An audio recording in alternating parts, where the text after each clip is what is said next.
Assalamualaikum warahmatullahi wabarakatuh. Perkenalkan, saya Utari Kurnia Dewi, calon guru penggerak Angkatan 9 dari TK Fatimah, Kecamatan Tilatangkamang, Kabupaten Agam.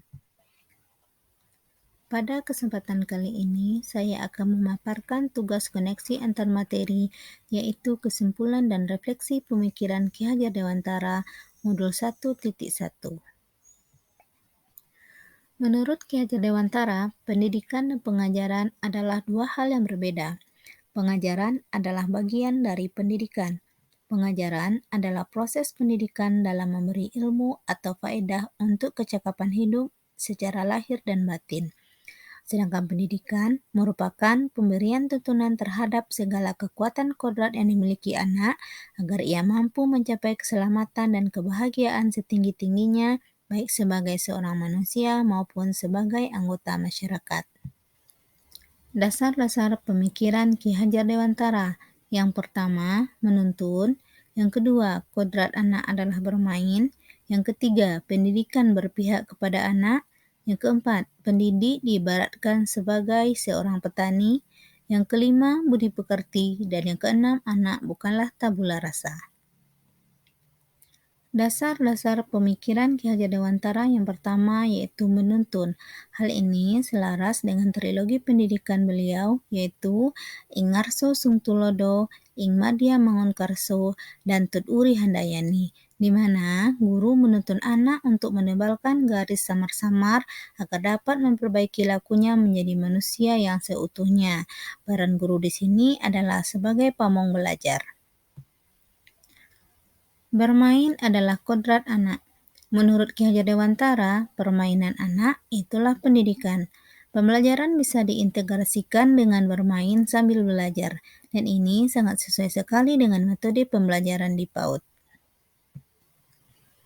Pendidikan yang berpihak pada anak, yaitu pendidikan yang memberikan kebebasan atau kemerdekaan kepada peserta didik dalam memilih program maupun kegiatan pembelajaran sesuai dengan karakteristiknya masing-masing.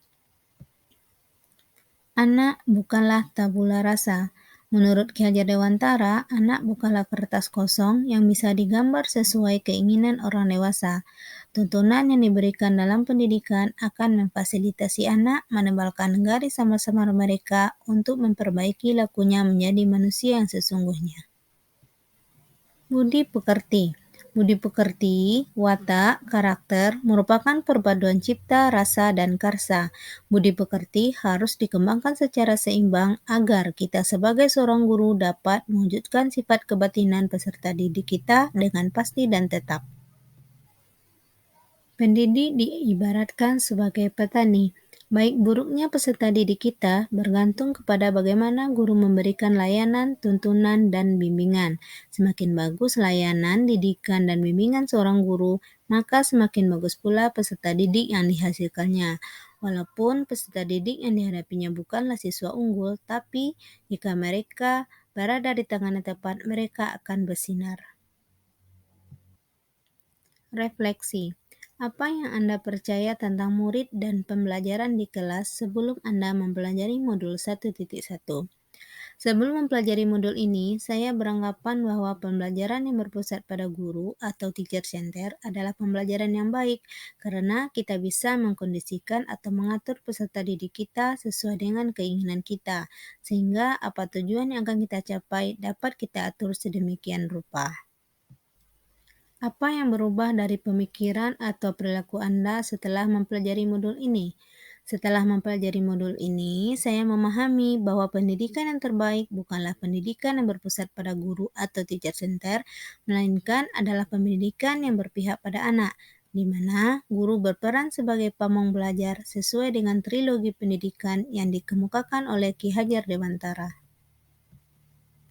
Apa yang dapat segera Anda terapkan agar di kelas Anda mencerminkan pemikiran Ki Hajar Dewantara?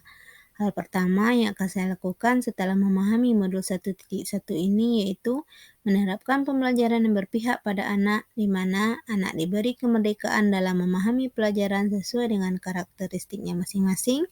Kemudian saya akan menjalankan peran saya sebagai pemang belajar agar pembelajaran yang diterima oleh peserta didik saya dapat terarah tanpa ada unsur paksaan. Cukup sekian dari saya, terima kasih, semoga bermanfaat.